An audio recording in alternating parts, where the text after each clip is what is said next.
Diddy is being investigated for the murder of Tupac. Tupac Shakur's family are investigating all the links to Diddy in Tupac's murder case. And they have talked about this since KPD's arrest, that there is no reason why Diddy shouldn't be questioned by these prosecutors if he is being named in this Tupac murder case. Mopreme Shakur said him and his family were very hesitant about this whole investigation when they arrested KPD, because KPD's proffer agreement has been out since 2008 and they just now decided to arrest somebody on it. And he explained how it made no sense when Diddy's name was dropped by KPD and has been mentioned plenty of times over the years of being involved in Tupac's murder, why he hasn't been questioned about it. Mopreme Shakur even said in this interview that Diddy called him back in the day to plead his innocence and tell him he had nothing to do with Tupac's unaliving, because the LA Times dropped an article saying that Diddy had some type of involvement in it. I'm waiting to see how far they go, because that's what everybody's talking about. That's what everybody's talking about. What about Puffy? So it would be weird that the prosecutor's office wouldn't know and address it. That's why I don't know whether to trust this shit or not. The boy Puffy called me, though. Puffy called me back in the day. He called me. He was like, "I just want you to know I ain't have nothing to do with your brother's. I know who you are, but we never met, and I just want to call you man to man to let you know that I ain't have nothing to do with your brother's death." Now, why was he calling me, reaching out to me? Because LA Times had just dropped. It was in the early 2000s. LA Times had just dropped an article in the newspaper implicating him as well. I told him I appreciate the call, but the truth is yet to come out, so we gonna see.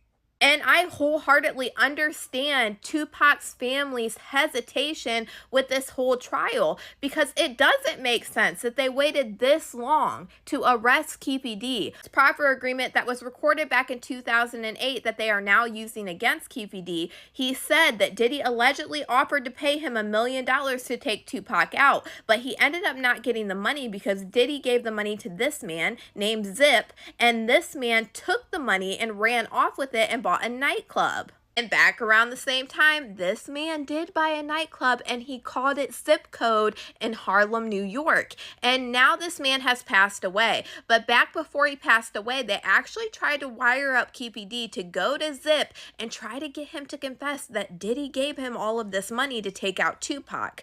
But at the time, he basically knew that something was off after seeing KPD for so many years. And he said, "Hey, I'm sick. I'm not doing good. You can go ahead and talk to my cousin." Now we actually have an investigation starting, and they are looking into all of this information about Diddy, and if they can find any paper trail that Diddy is the one that gave this man the money and this is how he bought that nightclub, Diddy's done. I am someone that has dug into Tupac's case so hard. Like, I have watched every single interview from back in the day till now, every single documentary. And after doing all that, I really felt like Diddy is the one that did this. And after doing all of this digging, I really felt like this was all a setup. Like, I felt like Orlando Anderson was told to go to the Mike Tyson fight on purpose. And I thought this because back around that time, everybody was talking about that Diddy allegedly put bounties on death row chains. One man from death row got into a fight with Orlando Anderson at a mall, and he said that he tried to take his death row chain off of his neck. And this is what started the fight at the Mike Tyson fight, because this man went up to Tupac and said, "Hey, that's the man that tried to snatch my chain." And then Tupac just took off, and that's where the fight happened. Like, I literally think that there is too much things in this to be a coincidence. So if allegedly Diddy offered $1 million to KPD to take Tupac out, who is also the uncle of Orlando Anderson before he got took out, and Orlando Anderson is the one that just so happened to be at this MGM Mike Tyson fight the night that Tupac ended up getting unalived, and he's also the same one that randomly went and took the death row chains off of a death row person's neck. And allegedly Diddy was the one also behind the bounties of these chains at the time. Like, no, that's too much of a coincidence. After you have multiple things, some things are way too much to be a coincidence. And I know damn well if I find this to be too weird, like too much shit, this is no coincidence, the cops would have had to felt the same way. So why hasn't Diddy been questioned about the unaliving of Tupac? So I totally get where Tupac's family is coming from. And they said that they were very hesitant about this from the beginning when KPD got arrested. For one, this information has been out for years and they never arrested KPD on this information.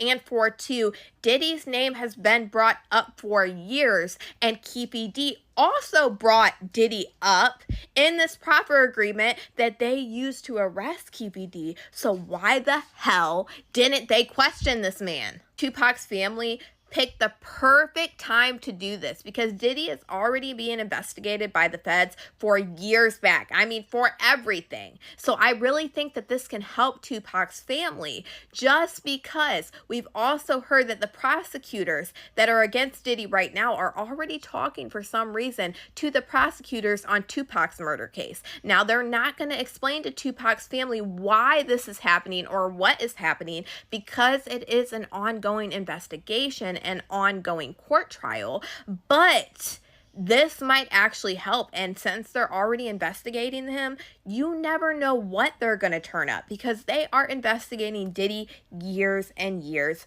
back.